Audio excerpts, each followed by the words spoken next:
The following program is a production of HEW Entertainment and contains views, opinions, commentaries, and content that may offend some subscribers of this show. Listener's discretion is advised. It's that time once again for HEW Entertainment Radio. And that's all I got to say about that. Hosted by Jonathan Clarke. Gotta be the man. You gotta be the man.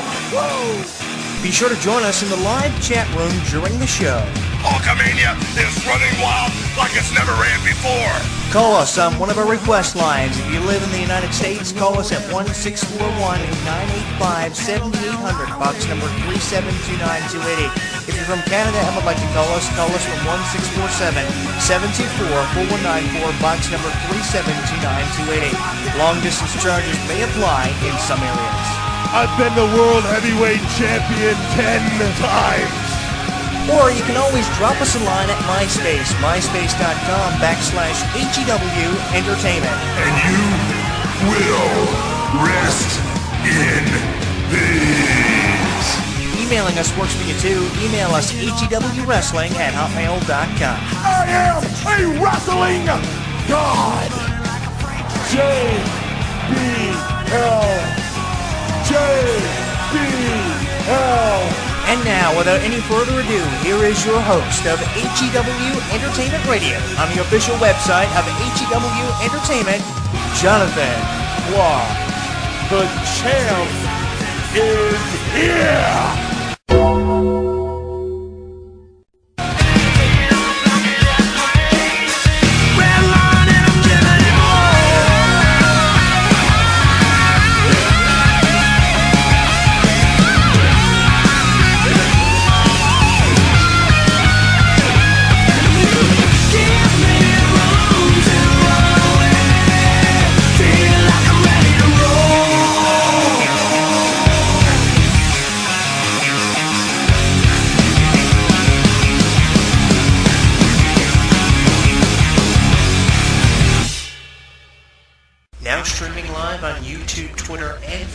Streaming live on YouTube, Twitter, and Facebook. HEW Entertainment Radio is inviting you to comment on our video blogs, join the conversation, and like us. So what are you waiting for? Log on and listen now.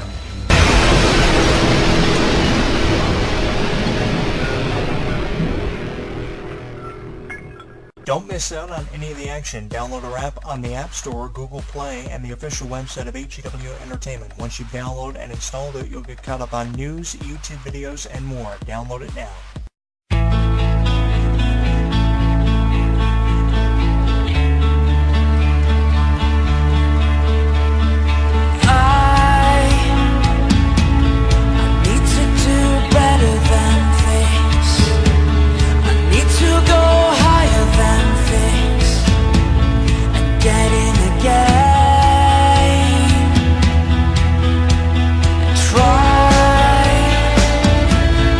Try to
He is without a doubt one of the most revered and highly respected superstars of all time, and because of that, this is an issue that I really wish I didn't have to comment on, but I will because so many people have been speculating on what was believed to have been The Undertaker's final match against Roman Reigns this year at WrestleMania 33. Here's where I stand on this issue. Because so many people have been talking about it, and WWE keep bringing it up and throwing it in our faces, I don't buy into the concept of The Undertaker having retired. I think we will see a re-emergence of The Undertaker some way, somehow, at some event where he will face somebody for some unknown reason.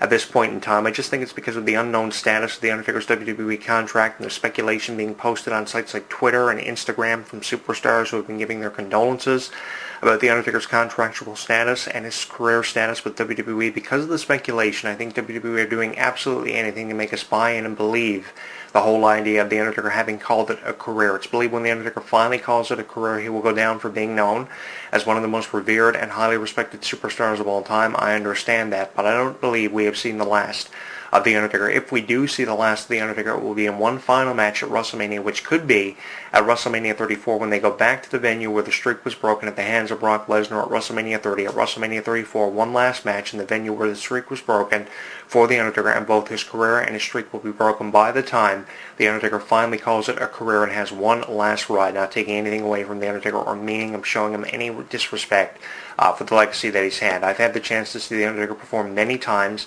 throughout all the years that I've been around the professional wrestling business, and it's an opportunity you should take advantage of if you yourself are presented with that same opportunity. I was about 11 or 12 when I had the chance to see The Undertaker perform. I saw The Undertaker perform about 6 months apart from each time that I had the chance to see him. Once in November of 1996 and once again in July of 1997. He was in a match against Vader in a casket match, and that was an unbelievable experience I had. I also had a chance to see him team with my hero at the time, Shawn Michaels, in November of 1996 when they faced Mick Foley and Dustin Rhodes in an incredible four corners tag team match where a pinfall determined whether or not you could touch four corners, and then Shawn Michaels and The Undertaker won the Night of Armageddon tag team match, which was an unbelievable experience. Seeing Shawn Michaels team with The Undertaker was an experience that I will never forget and still talk about 20 years after it happened. So if you have the chance to see The Undertaker perform, it's an opportunity you should take advantage of. And that's why I believe, after The Undertaker having given us so much, he still has so much to give us.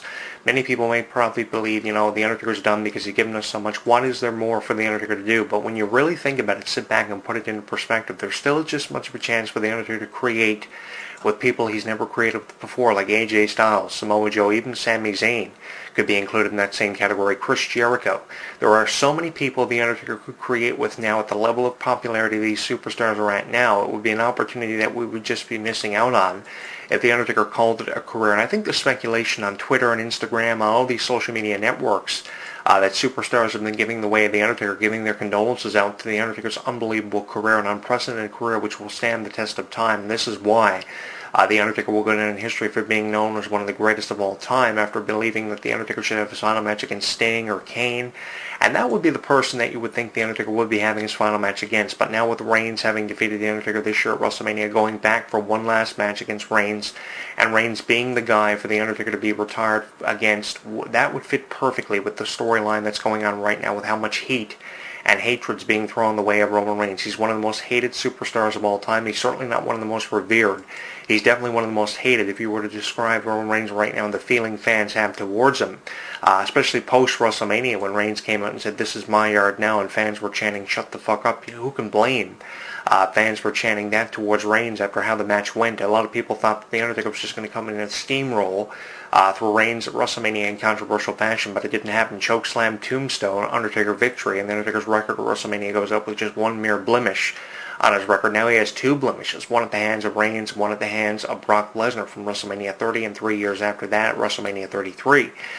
So now The Undertaker has two losses at WrestleMania. Obviously what The Undertaker said in a post-WrestleMania promo about how he didn't want WrestleMania to be the event and time of the year that defined The Undertaker, obviously that remains true.